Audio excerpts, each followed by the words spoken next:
بسم اللہ الرحمن الرحیم۔ السلام علیکم محترم ناظرین، امید کرتی ہوں کہ آپ سب خیریت سے ہوں گے اور دعا کرتی ہوں کہ اللہ تعالیٰ آپ سب کو خیریت اور عافیت کے سائے میں رکھے، آمین یا رب العالمین۔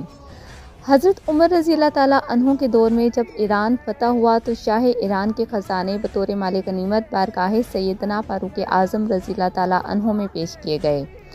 ایک خادم نے سر جھکائے عرض کی کہ بندہ نواز قیدیوں کی صورت مال غنیمت میں ایران کے بادشاہ یزدگرد کی بیٹی شہربانو بھی موجود ہیں، جن کی ولادت ایران کے شاہی دربار میں ہوئی ہے۔ عفت و حیا اور پاکیزگی جن پر نازاں ہیں، پاکیزہ فطرت پر ایسے قائم ہے کہ استحکام بھی حالت رشک میں ہے۔ دربار کی بری اخلاقی اقدار، بیہودہ نظریات اور روایات ان سے کوسوں دور کھڑے ہیں۔ امیر المومنین نے سنا بتانے والے کے چہرے پر ایک لمبی نظر ٹکانے اور سوچنے کے بعد فرمایا، کہنا چاہتے ہو کہ عفت و حیا سے مزین ایک شہزادی کے لیے کسی شہزادی کی تلاش ہے؟ جی حضور، بتانے والے نے جواباً عرض کی۔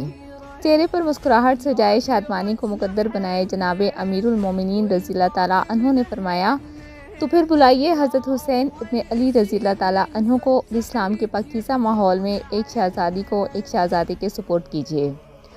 اب اگر کوئی جناب فاروق اعظم رضی اللہ تعالیٰ عنہ پر ہلکا کلام کرتا ہے تو اس کو یہ جان لینا چاہیے کہ عمر رضی اللہ تعالیٰ عنہ ان ہستی کا نام ہے جنہوں نے حقیقی سعادت کے لیے ایک مقدس ماں کا انتخاب فرمایا۔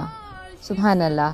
اگر آپ کو میری ویڈیو پسند آئی ہو تو میری ویڈیو کو لائک کریں، اس کو آگے سے آگے مزید شیئر کریں، میرے چینل کو سبسکرائب کریں۔ ملتے ہیں نیکسٹ ویڈیو میں، تب تک کے لیے اللہ حافظ، جزاک اللہ خیرہ۔